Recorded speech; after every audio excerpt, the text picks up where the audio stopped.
My fellow citizens, at this hour, American and coalition forces are in the early stages of military operations to disarm Iraq, to free its people, and to defend the world from grave danger. On my orders, coalition forces have begun striking selected targets of military importance to undermine Saddam Hussein's ability to wage war.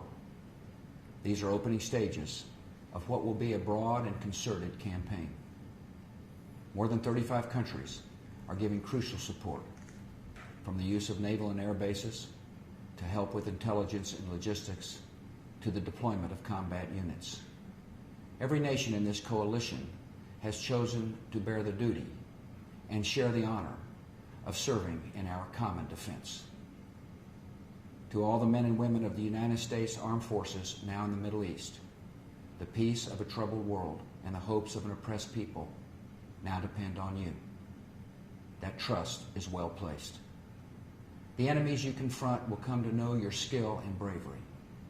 The people you liberate will witness the honorable and decent spirit of the American military.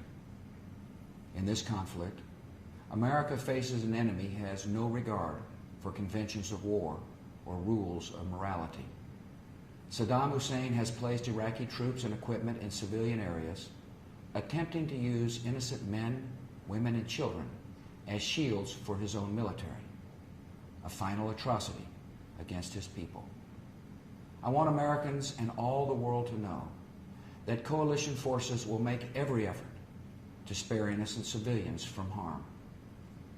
A campaign on the harsh terrain of a nation as large as California could be longer and more difficult than some predict. And helping Iraqis achieve a united, stable, and free country will require our sustained commitment. We come to Iraq with respect for its citizens, for their great civilization, and for the religious faiths they practice. We have no ambition in Iraq except to remove a threat and restore control of that country to its own people. I know that the families of our military are praying that all those who serve will return safely and soon. Millions of Americans are praying with you for the safety of your loved ones and for the protection of the innocent. For your sacrifice, you have the gratitude and respect of the American people.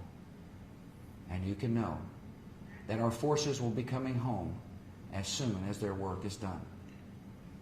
Our nation enters this conflict reluctantly, yet our purpose is sure.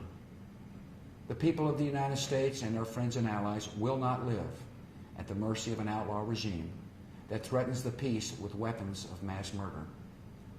We will meet that threat now with our Army, Air Force, Navy, Coast Guard, and Marines, so that we do not have to meet it later with armies of firefighters and police and doctors on the streets of our cities. Now that conflict has come, the only way to limit its duration is to apply decisive force. And I assure you, this will not be a campaign of half measures, and we will accept no outcome but victory. My fellow citizens, the dangers to our country and the world will be overcome. We will pass through this time of peril and carry on the work of peace. We will defend our freedom. We will bring freedom to others, and we will prevail. May God bless our country and all who defend her.